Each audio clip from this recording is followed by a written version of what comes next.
Alright, reaction video tayo mga kaibigan. Ito Eman Bacosa nabugbog.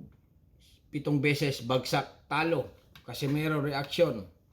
Prangka na nagsalita. Ito mga kaibigan ay talagang nagte-trending ngayon. Sa pagkatalo ni Eman Bacosa ay maraming nagre-reaction dito. Ito na. So sa hindi inaasahan pagkakataon nga po ay tila nabugbog ang anak ng ating pambansang kamauman ni Pacquiao na si Eman Bacosa sa kauna-unahang title fight nito kontra kay Rodilyn Perez. Bugbog nga Ulitin natin mga kaibigan panoorin nyo mabuti.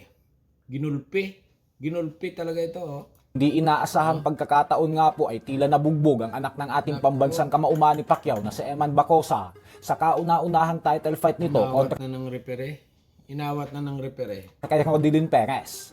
Bago po kasi ang laban ay inaasahan ng lahat na magiging Philippine champion na si Bacosa.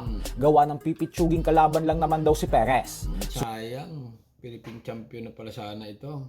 Bugbog talaga, kahit anong panoorin natin kahit saan kahit saan anggulo, So sa hindi inaasahan pagkakataon nga po ay tila nabugbog ang anak ng ating pambansang kamauman ni Pacquiao na si Eman Bacosa sa kauna-unahang title Yuko.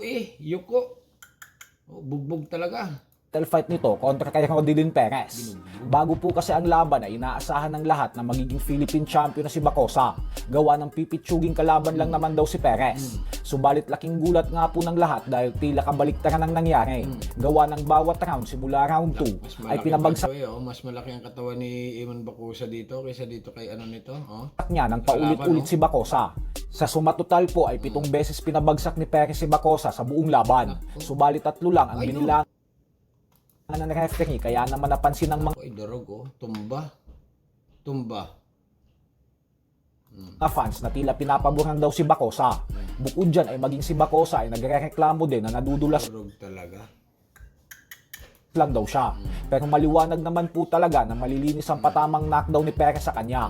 May punto pa rin wrestling ni Bacosa si Perez pero walang deduction o warning na nangyari. Ganun pa man ay sa bandang huli ay nakuha ni Ang katawan nito ni Bacosa Hindi niya nakuha talaga ang style ni ng tatay Perez ang panalo via majority decision. May isang hurado pa na ginawang tablang score ng 75-75. Bugbog talaga Bugbog talaga mga kaibigan. Maliit lang ito ang kalaban niya.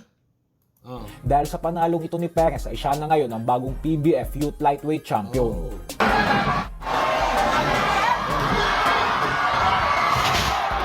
Ginulpi. Bakit hindi ka lumaban? Kaganon lang siya.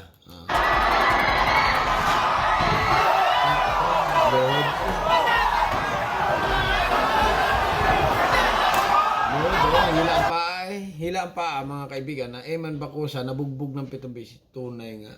Okay?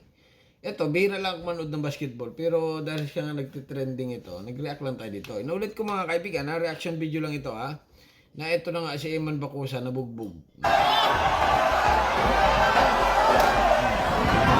kaya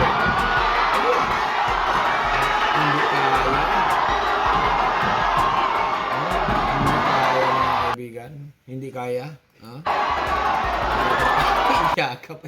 Iyakap Ayan panoorin natin Load na Iyakapin na niya. Pagkaluwag niya. Ayan parang maawa ka. Ayan Tama na po. Ayan mga kaibigan, kitang-kita naman natin walang kadaya-daya ito. Ito, inulit ko, reaction video lang ito. Dito kay Eman Bacosa na nabugbog nga. Tunay nga pala. Akala ko fake Akala ko fake talaga ito mahirap naman editin ito. Mahirap naman gawing AI ito. Pero tunay talaga ito. Bugbog sarado Kita niyo mga kaibigan, nakayakap na. Parang nagmamakaawa Tigilan mo na ako. Nakayakap na talaga.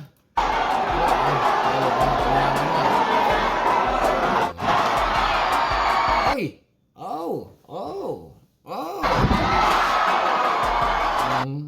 Tumba.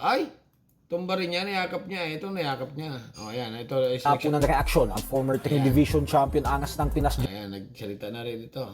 General Casimero sa mga taong humihingi ng tulong sa kanya na hindi niya nabibigyan ng tulong. Naging prangka po si Cuadro Alas na alam niya naman daw na madami pa siyang pwedeng matulungan. Subalit hindi naman umano niya kayang mabigyan ng lahat kasi mauubusan din daw siya. Lalo pat galing daw sa sarili niyang bulsa ang lahat ng pinangtutulong niya sa mga tao. Kaya naman sinabi ni Casimero na mag-abang lang daw tayo lagi kasi sa tuwing may laban siya ay Yumaman na ito ng todo si sa umano tayo na madami siyang matutulungan. Kaya saludo din talaga tayo sa angas ng Pinas. Parang naubos na yung bigas natin. Daming na bigyan natin ng bigas at di kasi natin mabigyan lahat. Tama, tumulong ka ng tumulong. Yun lang yung nakaya natin maabot sa bigas.